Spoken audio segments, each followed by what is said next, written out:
Good morning.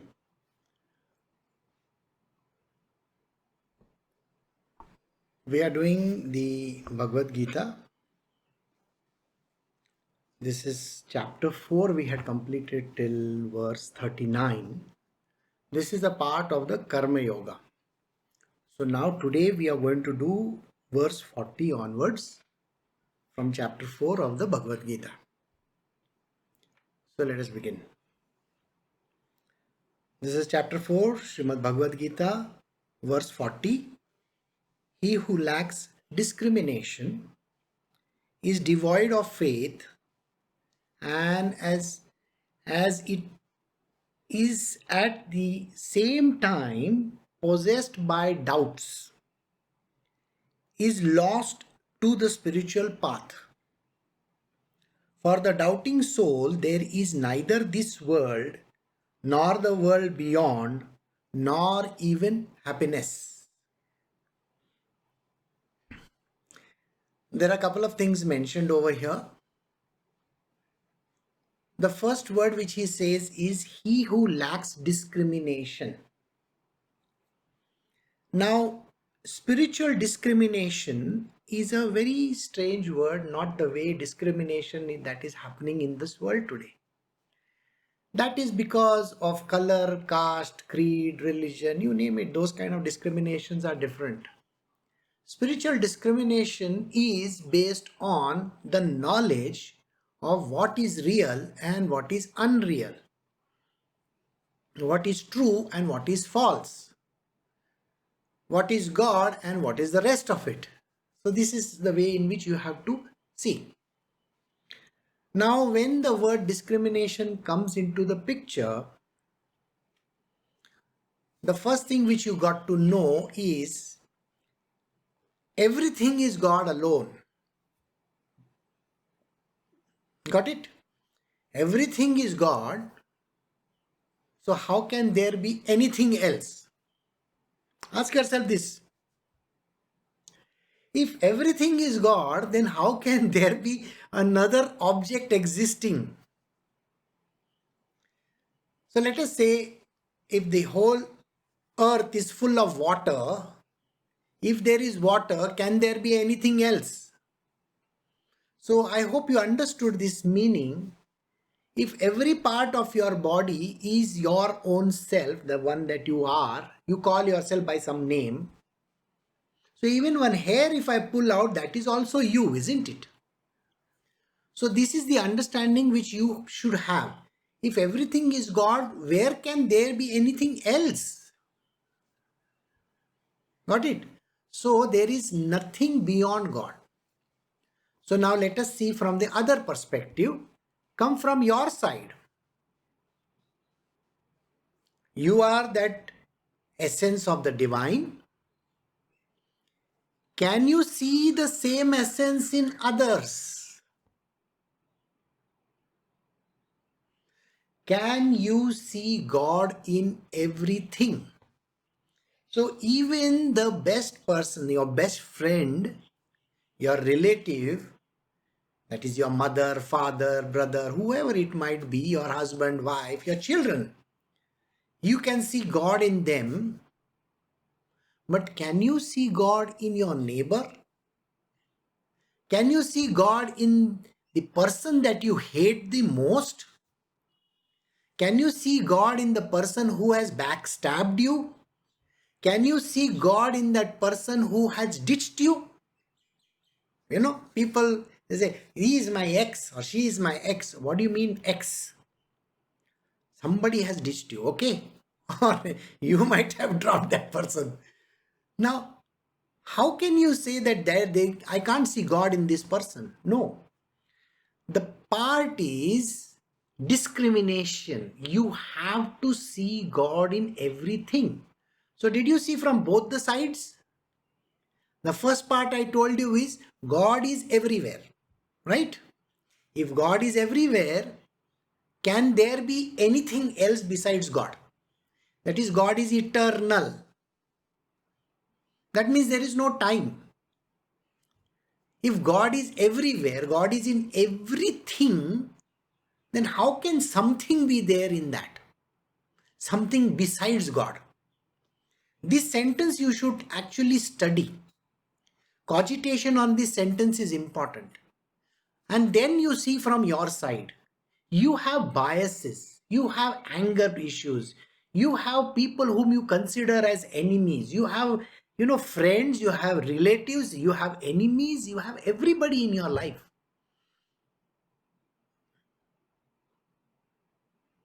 Think. Krishna says over here, he who lacks discrimination, he who does not see God in everybody, is devoid of faith, has no faith. You see, the faith not necessarily has to be in the Supreme Divine. Remember, the Supreme Divine is also in the person who is in front of you. Maybe he is your own boss who is trashing you or giving you the pink slip. He is telling you, get out of my company. Or it could be your own brother who might be disowning you. It could be your own husband or wife who are saying that I don't want to be with you.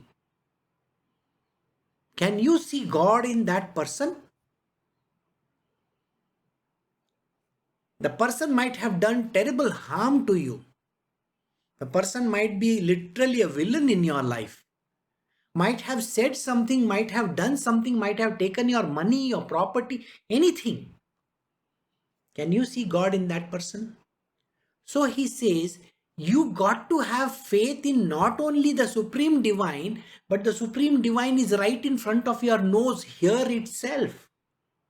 If the Supreme Divine is in everybody, if God is in everybody, why is it that you don't have faith? You will say, I don't trust this person. You got what I'm saying? You may say, I don't trust this man or this woman. Why? Because they have cheated me. They have done this to me. They have done that to me. How can I even trust this person? This person has beaten me to a pulp. This person has done this to me. He has, taken away my property or whatever. How can I see God in this person? Aren't you forgetting something there? Isn't it God working through that person? Because he wants you to lose your property. It is not that the property has been lost because of that one person. If you believe that that person is responsible for slapping you, removing your position or destroying your life or anything that the person has done, what makes you think that it is that puny character, that person that you are talking about has done something to you? No, it is God who is doing it through that person. There is a greater thing over there. See, when we talk of all these things happening in our world, we lose faith. We lose faith when we have no money left.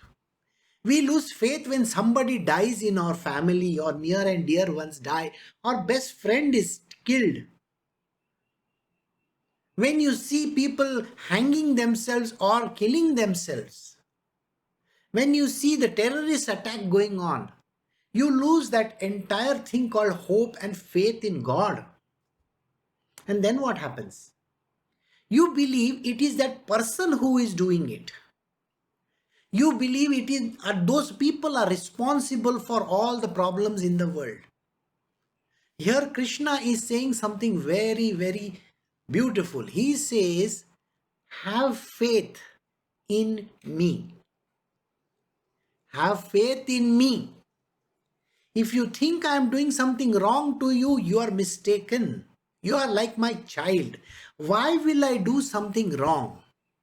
You see, when you are playing with a blade or a knife, as a father, I might have pulled it out of your hands. If you are going to fall into a ditch, I might have held you. If you are doing drugs, I would have told you, I would have slapped you, I would have thrashed you, I would have done anything. If you have gone and robbed, I would have put you in jail. Isn't it necessary? I have to do certain things in my world, Krishna says. And these cannot be understood by petty minds. Those who cannot discriminate in this world, those who cannot see God in everything, will fall down. This is what he says, is lost to the spiritual path. If you do not understand these two words, you will be lost in the spiritual path. You may be the highest devotee or whoever you might be. The moment you think that God is not in this person, there is a villain over there, there is a devil lurking in that man. If there is God everywhere, how can there be devil over there? Think about it. God is everywhere. There is no devil, there is no evil there. It is just a balance. There is no right and there is no wrong in this world. But this is never understood. Material worldly people, all the material worldly people, and those who have no discrimination, they will talk like this. If you are on the spiritual path, you are never going to say anything bad against any person in your life, because you understand the truth about discrimination and faith. These are the two words which Krishna is challenging you to. He says, when you have discrimination, when you see God, when you see Krishna in everybody, how can you say that that person has done something to you? And you got to have faith. There is a reason why that activity has happened, why that incident has happened. It is for your change. It is because God loves you so much. That is the reason why He is doing that. You see, the divine will put himself in harm's way also. Buddha himself drank the poison. Haven't you heard these things? He will put his own son on the cross. Why? That is called discrimination. You have to know there is God everywhere. And why is he doing that? If Jesus would not have been nailed to the cross, there would have been no Christianity today. There would have been no religion. And Jesus Christ would have been nobody today. But because of the great sacrifices that he did for mankind, today he is the leader of that particular religion and everybody admires him. Now, this is what you got to understand. You will lose your spiritual path if you do not discriminate and if you do not have faith. See, the verse after that, what is he saying? For the doubting soul, there is neither this world nor the world beyond, and not even happiness. Even if there is this much amount of doubt, even a small drop of doubt is there. You see, when people come to me, they talk in a very, very strange terms. They say what, I just came to tell you. I just want you to know. You don't understand. What? I don't understand? You think I am such an idiot that I will not understand? Do you really think that these incidents have been put in your way for some stupid reason? Do you think somebody is misbehaving with you for some particular reason? Just like that? No. They are doing it because they are under the command of the Lord. So that you understand better and you got to have faith in the worst circumstances. You cannot doubt it and say, God, you did this to me, You made me a pauper. You made me this. You made me literally become a doormat. Well, that is called doubt. The moment you say these words, it is called doubt. Even expressing it to God, just imagine you are going to the church or the temple and you are saying, God, this fellow, he came and he did this to me. Why are you doing? What are you doing? You are not even doing anything about it. Do you know your past, your present, and your future? If you don't know the whole story, how can you talk? I am suffering, I am suffering, I am suffering. People say these words. But what they don't understand is everybody is under the sway of karma. This chapter is on Karma Yoga. I hope you have not forgotten. We did the Sankhya Yoga in the previous chapters. Now we are doing Karma Yoga.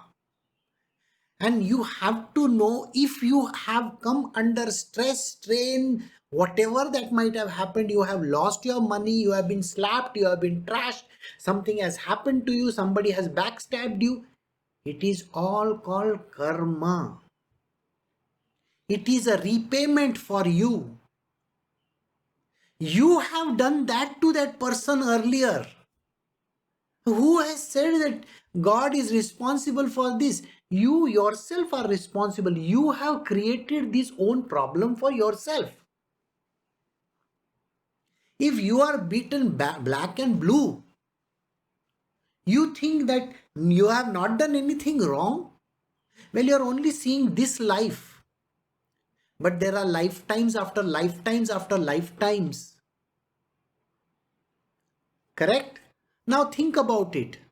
There is a story of a person who has been killed because of some problem. Somebody pulled out a gun and killed this person. Now, as per the law, this person has been killed in cold blood. This is as per current law. But who knows the karma? Does the person who has got killed or the one who is killing know about karma? Nobody knows about karma. So how can anybody judge the situation? So the spiritually perfect people become silent. They are not going to give opinions about it. They will not open their mouth and say that this one is right or that one is right. Because the knower of truth has an idea about what has happened in the past. It is only a repayment which is happening today. That is called prarabdha karma. And prarabdha karma is responsible for all the problems that you face today in life.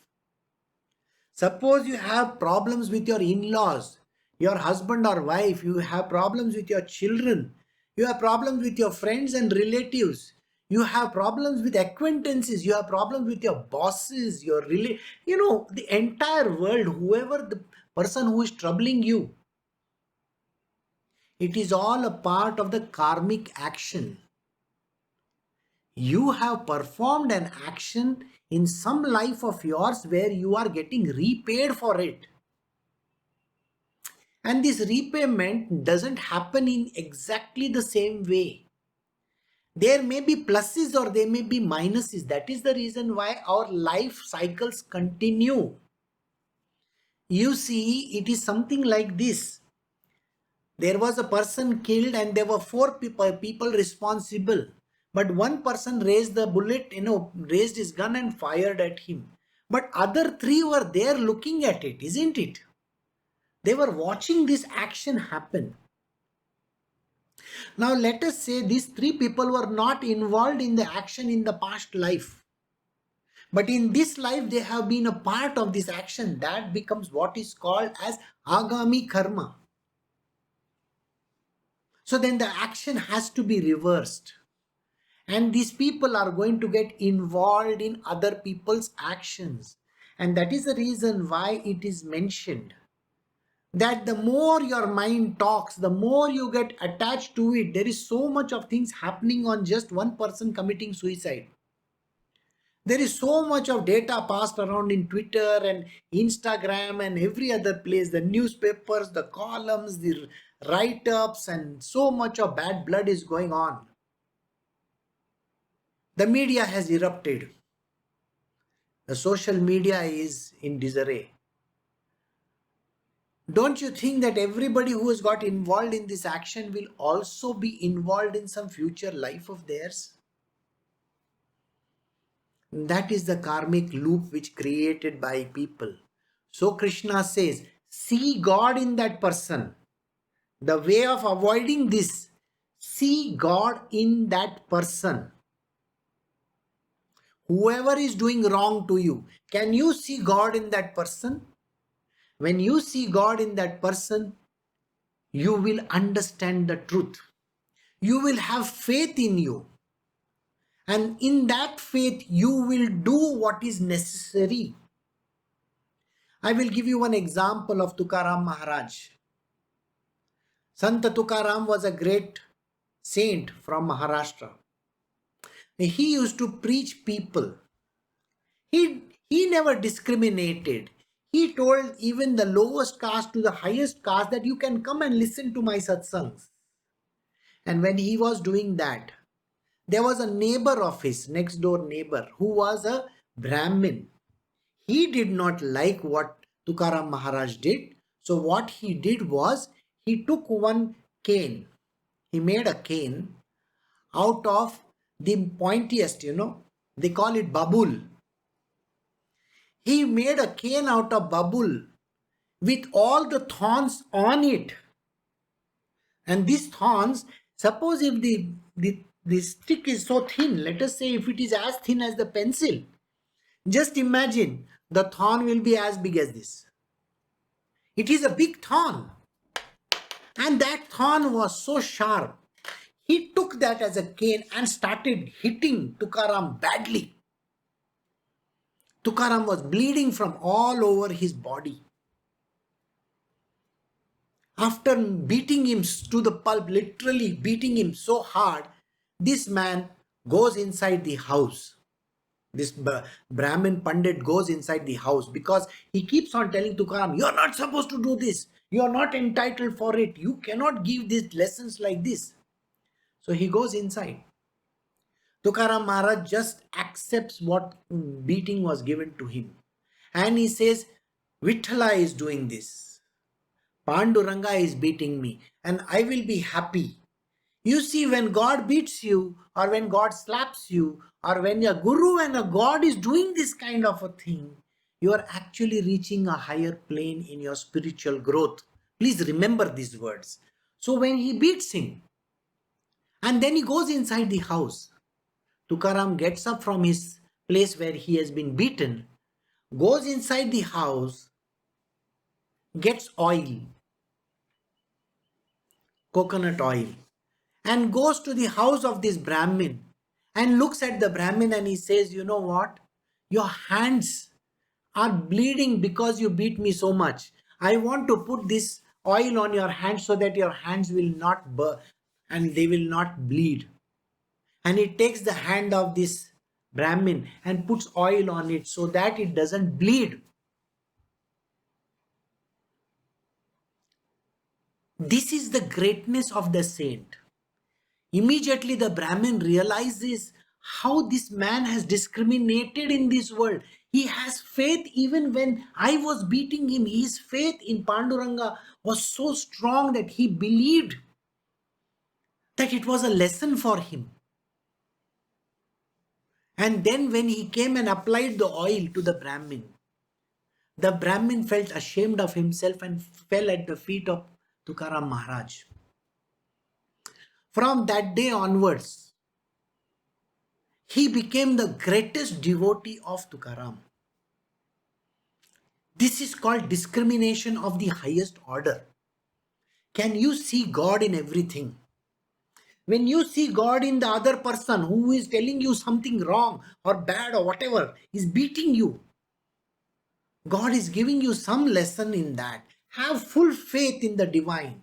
Here Krishna says, he who lacks discrimination is devoid of faith and is at the same time possessed of doubt, is lost on the spiritual path.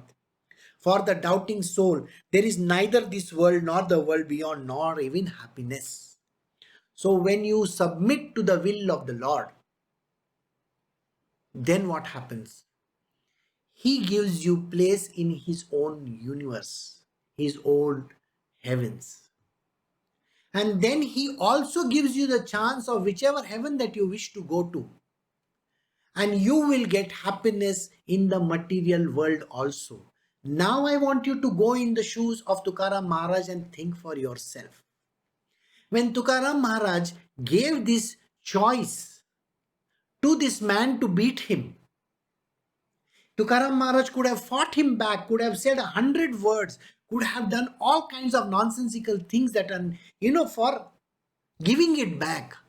He could have taken a brick and thrown at his head. He could have murdered that person. But he did none of those. And afterwards, when the Brahmin fell at his feet, it was the greatest glory of Tukaram, because he got one of his greatest disciples. So look at the way in which God plans this whole thing. The God has got so much of compassion in him that even after him beating Tukaram, and Tukaram did not utter a single word. On the contrary, he was very compassionate. Tukaram Maharaj got one of his greatest devotees. Can you imagine the beauty of this whole incident? And this is what you got to see. Krishna is telling, it really doesn't matter if somebody says something bad to you. Even if your boss fires at you, doesn't matter, just take it. Those who follow the path of Karma Yoga understand this sentence. But if you do not understand this sentence, you are not a Karma Yogi. Then you are going to fight back. Then you are going to give a peace of mind. Then you will turn towards your God and your Guru and you will say, what place you have put me in? You want to go, you want to push me in the gutters? You want to make me into a doormat? This is what you will say. Then you will lose your spiritual will, whatever that you had.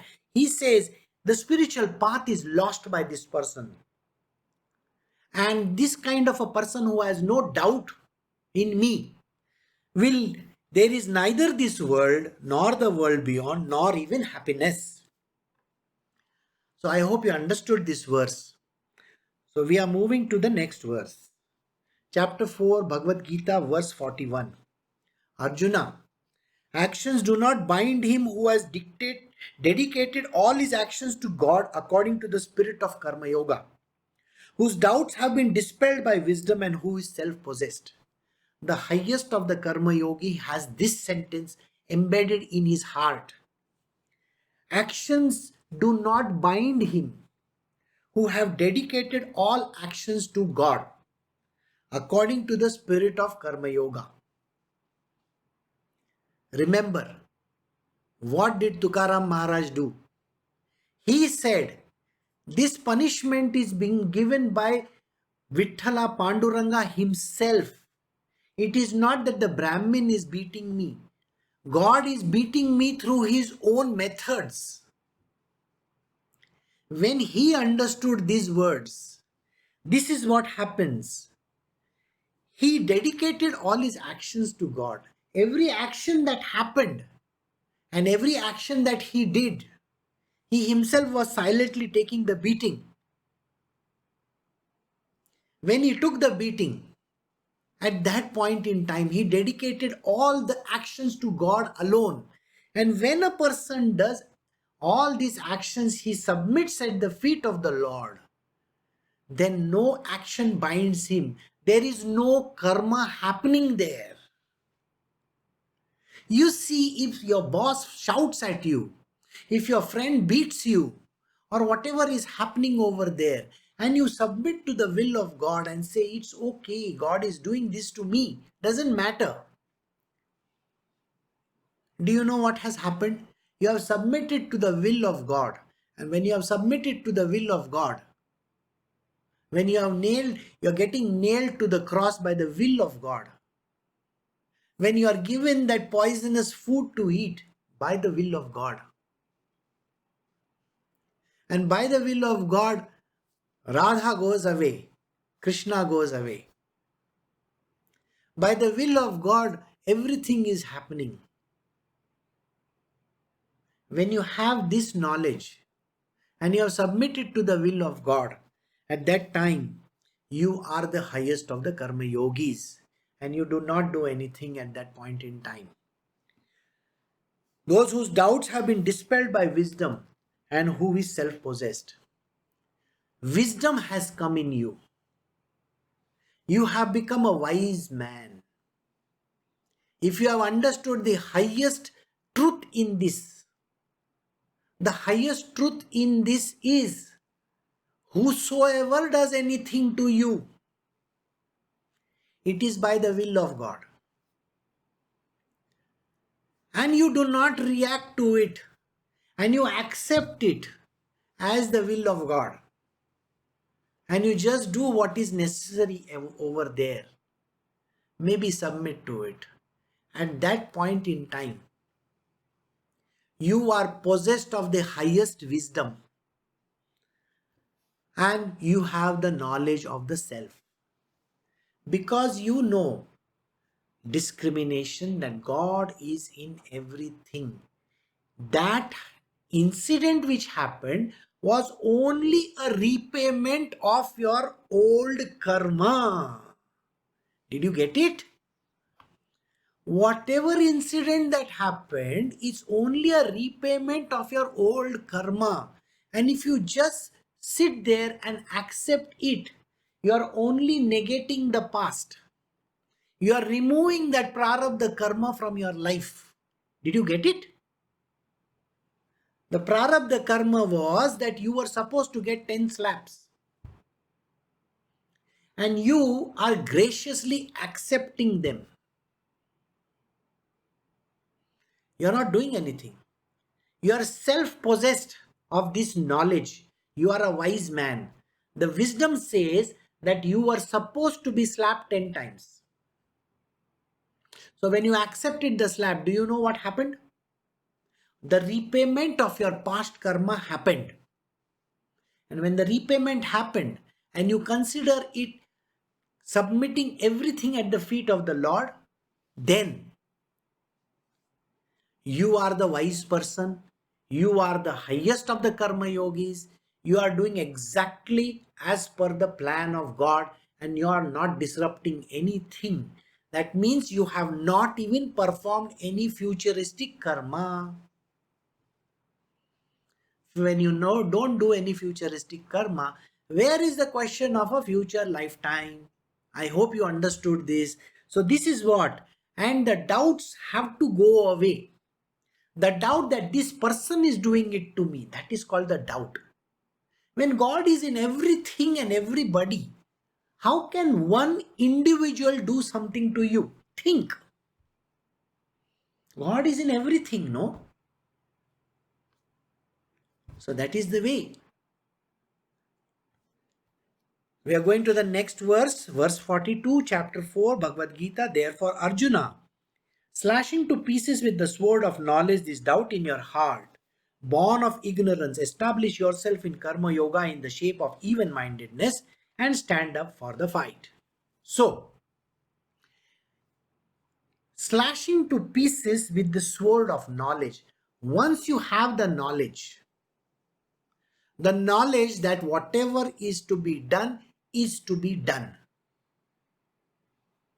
Got it? That means when you have devoted yourself to the divine, when you know that you have to be the highest of the karma yogi, you will take your body into consideration. Understand your swadharma. Swadharma means why are you there? Remember the swadharma of Tukaram Maharaj. Tukaram Maharaj was a saint. A saint's job is never to fight back. A guru is never supposed to say something to another person. People will say whatever they feel like. The world may talk bad about the guru. The guru is not supposed to say a single word back because he is a guru. He understands his karma yoga. So he is never going to get into anybody else's karma. Got it? So like that, when you understand what is your swadharma, the dharma of Tukaram Maharaj was to be a saint and never fight back with this Brahmin. Now let us see the swadharma of Arjuna. Arjuna is from the clan who is supposed to fight. he is a Kshatriya. He is the king's right hand man. He is the general. If he is the general of an army, isn't that his duty to fight? So he says, do not have that, ill will against Duryodhana or anybody. No, you are not supposed to carry any ill will. Your job is only to fight. You see, if it comes to your head, oh, this is the person who removed the clothes from my wife. This is the person who took away my kingdom. This is the person who did wrong to me. Then you are going to do it in a different manner. You are taking revenge. And this is not about revenge. You got to have equanimity of mind. If somebody says something bad to you, if you are going to slap that person, or if you are going to say bad to that person, or if you keep on trashing that person over and over again, bad mouthing that person, then you are doing something wrong. Karma Yoga teaches you to have equanimity of mind. If you are on the spiritual path, you are not supposed to do anything wrong. Understand, if you are a spiritualist, if you are following the Sattva Guna, you have literally become a Brahmin. You see, you are not supposed to fight back. You are not supposed to give back. You are not supposed to trash anybody. If you are on the path of spiritual, please remember one thing. There is a greater somebody out there who is taking charge of the situation. The Lord's Maya, the people around you, you may not even see them. They will take charge of the situation. It is not your call to fight anything. Got it? So Arjuna slashing the pieces with the sword of doubt, this doubt in your heart, born of ignorance. So do not doubt me any time. If I have put you in this position, don't doubt me. Remove the doubt from your mind. You have been brought to this position so that you can fight and win the kingdom back. That is the reason I am using your Swadharma as the tool. And I am telling you, your job is to fight. Establish yourself in the Karma Yoga. Be the highest Karma Yogi. Whatever is the job that you are supposed to do at that moment in time, do it. Jesus Christ never fought back with those people because his job was a preacher's job. He was supposed to teach the world.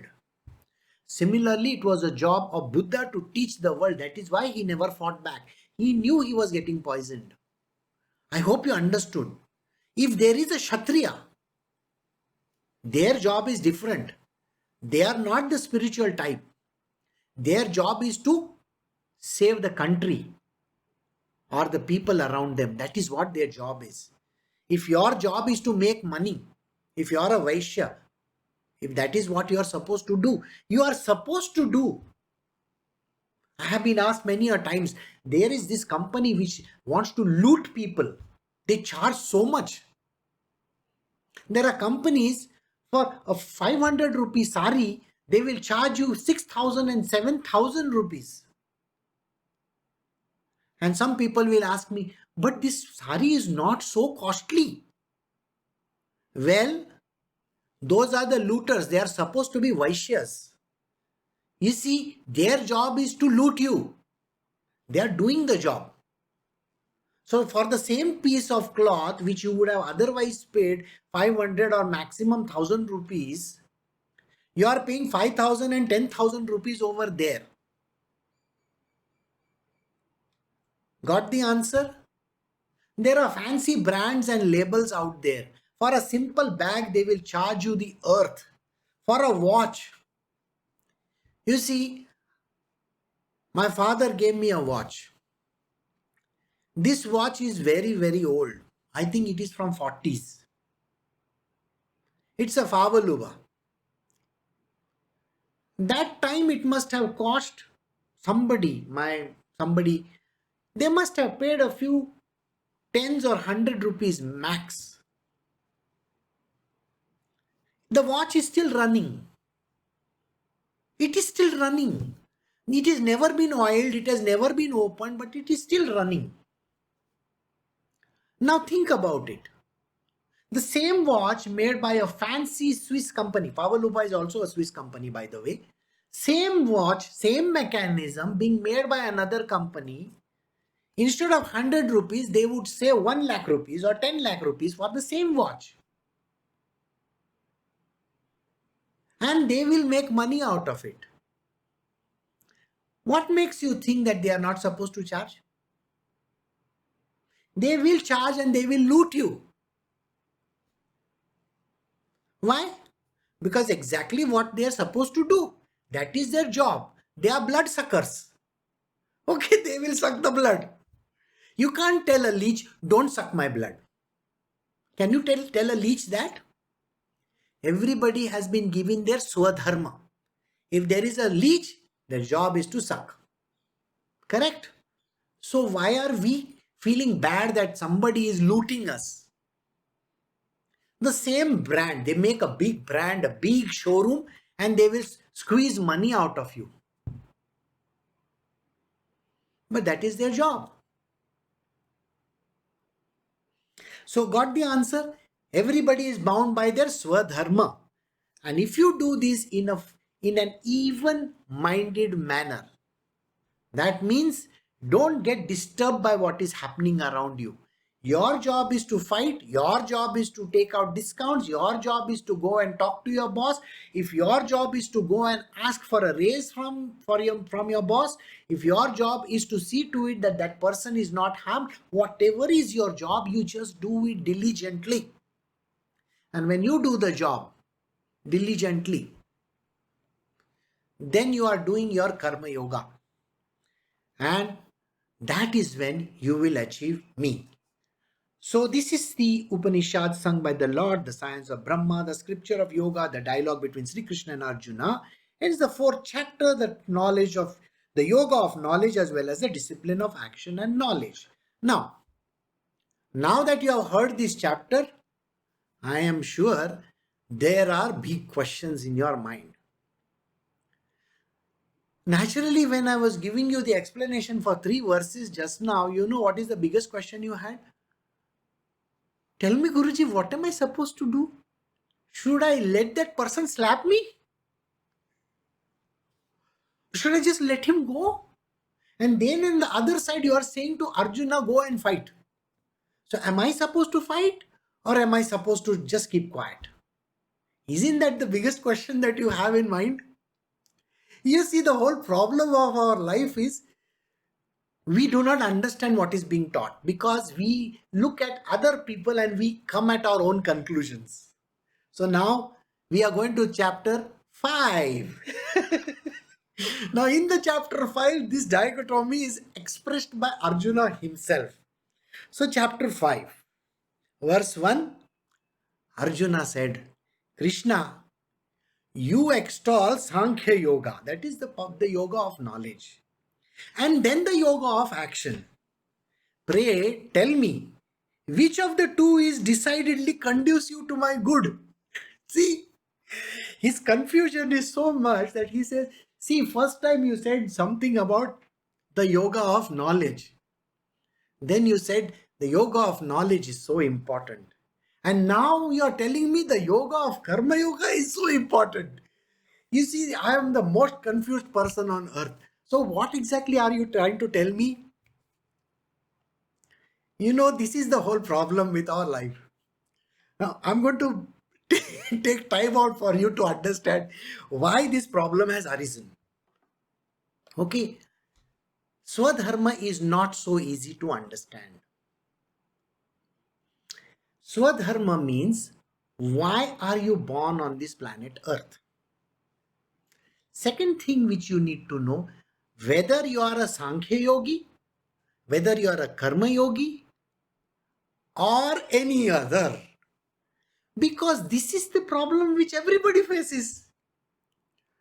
You see, some people, they will go for some yoga classes and they will sit in the yogic postures and they will say some words, and some people will do kriya, some people will do pranayama, some people will do different kind of body contortions, all those with the mat on the floor.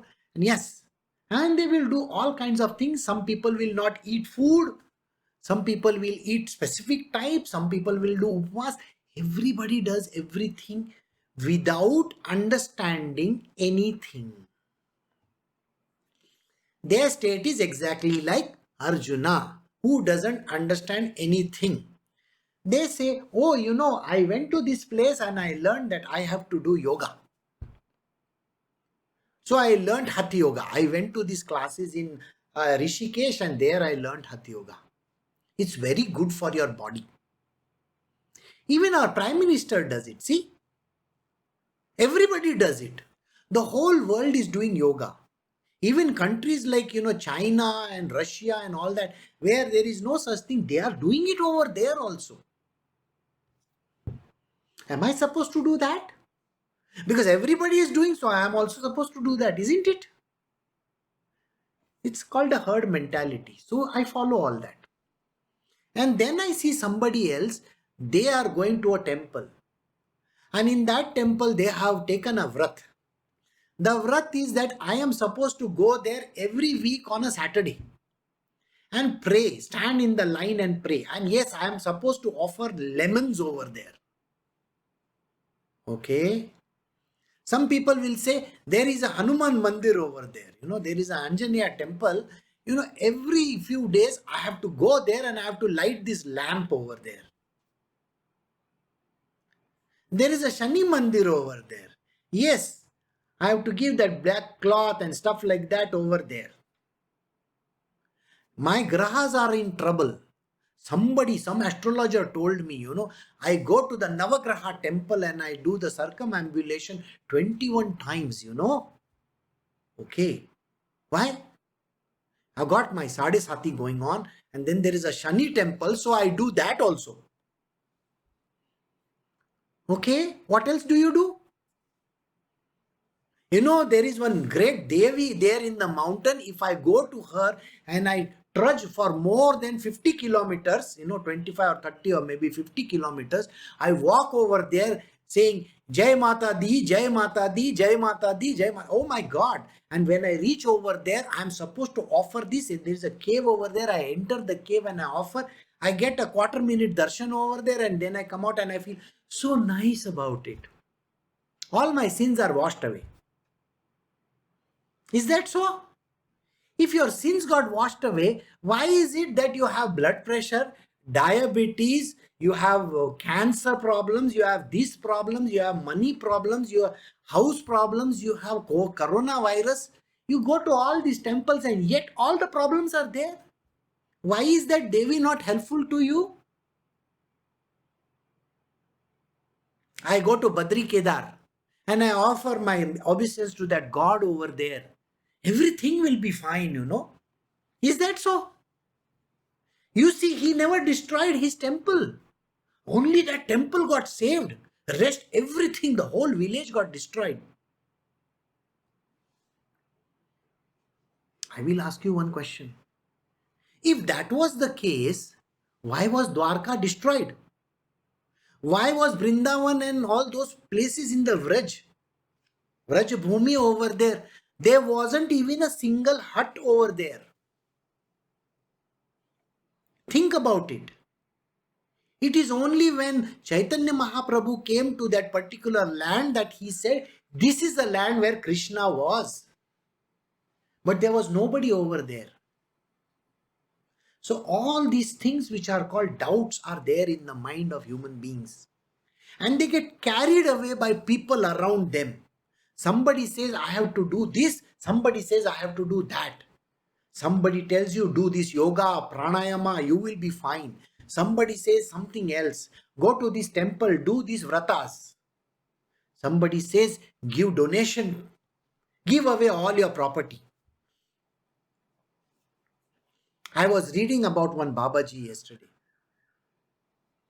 This Baba stays in a place which is that Narmada, where the river Narmada flows. Now this is a very, very poor Baba. People come because he's a great saint. That is why people come to visit him. And when they visit him, they give him 1,000 rupees and 10,000 rupees and all. You know what he does? He just tells them, give me 10 rupees. 10. In today's day and age, he says, give me 10 rupees. He takes the 10 rupees, buys food, and gives it to the people around. He doesn't eat himself. He is 1/3 my size, you can imagine. I'm not joking. He's 1/3 my size. He's tall and he's completely bent over. He must be in his 90s. So what happened was, there was one patch of land which belonged to him. Okay. Now what did he do? Government acquired that land and gave him 2.25 crore rupees. It's a big amount of money. Okay. What did he do? The moment he got the money, he distributed it to everybody. Do you understand his Swadharma? His Swadharma says he's not supposed to take money. He's not even supposed to even bother himself about how he is getting fed and all that. That is his Swadharma. He understood his Swadharma. And that is why there is no dichotomy in his mind. He will not accept money even if there is a windfall in his name. That more than 2.25 crore was a windfall. He never expected it, but suddenly government gave it to him. And he picked up the money and gave it away to charity. That is that Baba's job. People touch the mountains so that they can make money. They go to the Himalayas thinking that I'm going to get spiritual emancipation over there. Sir, spiritual emancipation? Do you understand? There are khachars over there. Khachars means, I don't know, mule I think. I don't know. Okay, there are donkeys going up the mountain. You know, there may be birds flying across from all these places. There are donkeys going up the mountain. There are those, you see, all those people who carry all your load, you know, your coolies, as they call them. The Britishers used to call these people coolies. No, there are those people who trek up the mountain. They're trekking with you, aren't they? So if you think that enlightenment is there on top of some mountain, these people go every few days over there. So they will be 100 times more enlightened than you are. Isn't that true? And they are drinking water from the rivers. Those who are staying near the Ganga, okay, the water which they are using in their house and their toilet is also Ganga water. And because they are drinking water and they are taking bath in the Ganga every day, just because Ganga is flowing from there, they will get enlightenment, isn't it? How foolish is this notion? Now, this is something which you need to understand. If you read the verse 1,000 times also, you think you are going to get enlightened? Nothing is going to happen. The book reader, the person who is binding the book or the person who is doing the, correcting the mistakes, that person is also reading it 1,000 times. Then that person should get enlightened, isn't it? In a restaurant, there is the tape going on constantly. Om Namah Shivaya, Om Namah Shivaya. Some kind of a thing is going on. Hare Ram, like that it is going on. And you are hearing it. And the music is going on continuously. That means whatever that instrument is enlightened. Whoever that person who is there on the galla over there, the person who is the cashier over there, the full day for all his life he's listening to that thing. That never happens. So who has told you that this kind of things happen? This is the problem with the world. The world doesn't understand the truth. So first you got to know what is your Swadharma. By doing like a donkey going up the mountain, remember that. You are also a donkey who is doing the pranayama, who is doing the yogasana. Do you ever think that it is going to take you towards enlightenment? You really think that God is going to come and stand in front of you? It is never going to happen. It never happens. Then the Panditji who is doing the puja every day to God, is he not just next to that God? Think about it. I want you to think very carefully. There is a Pandit who is just next to him. Or there is a security officer who always said, hey, go in line, hey, go in line, hey, go. He keeps on saying these things. And he pushes you, pulls you, puts you back over there. And he eats bribes also. Do you really think that that person who is standing just next to the God over there is getting enlightened? It is never going to happen, and it never will. Never happens. So this is the problem which human beings have. They never understand any of these things because these verses are not so simple. You have to learn them. Just reading the Bhagavad Gita doesn't give knowledge to anybody. Just doing those things like a donkey, the person over there is sitting, there's a teacher, they call themselves as a teacher. We have these teachers who are going to teach you this beautiful art of Yogasana. All of you, close your eyes now. It's very nice to hear those beautiful voices, There will always be a very nice looking, good looking girl who is going to say all these words to you. Now please close your eyes and we will take a very deep breath. It is like ASMR. ASMR, Google it or maybe go to YouTube and see what ASMR is. They will say it very softly under their breath. Now you can do this. And you feel enlightened? Come on. You are an idiot if you think like that. Nothing happens. So the knowledge, fructification, even Sankhya Yoga to enter your being, for Karma Yoga to be performed perfectly to the T, you need somebody to guide you constantly. Now do you understand why Arjuna is asking Krishna the question? Because confused state of mind. Nobody actually understands. You see, there are some people in this world, they look at the profiles of these Babajis in some, LinkedIn and YouTubes and this and that and various other places. And there is a neighbor over there or there is friend over there. There is some relative over there. If that relative is following, if that friend is following, you see in the LinkedIn profile and then you will go and say, Babaji, I am so happy to meet you. What? You think that Babaji is supposed to be meeting you? It's marketing, boss. Don't get carried away by this kind of nonsense. Because what is your path?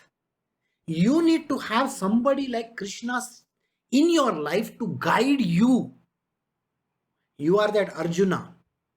And you actually need that Krishna to take you by hand and tell you, this is what it is, this is what it is, this is what it is. On your own, though, you are literally lost because you are like the donkey who is going up the mountain. Remember this example, you always remember. If you are doing some yoga, some kriya, something where no guru is teaching you directly, holding your hand and teaching you personally, then you please know this one thing for sure, that you are not going anywhere. You cannot even cross the boundaries of that wall where you are sitting in that room. No. To understand this knowledge is so difficult. You need a guide, a spiritual master to hold your hands and teach you everything one-on-one. What makes you think that Krishna is not doing this to Arjuna? And that is the reason why Krishna, you extol Sankhya Yoga and then the Yoga of Action. Pray tell me which of the two is decidedly conducive to my good. Have you ever asked your guru this question? Your guru doesn't even meet you. You don't even know. He doesn't even know of your existence. How is he going to teach you? Think about it. By meeting you once in few years? I don't think anything is going to happen.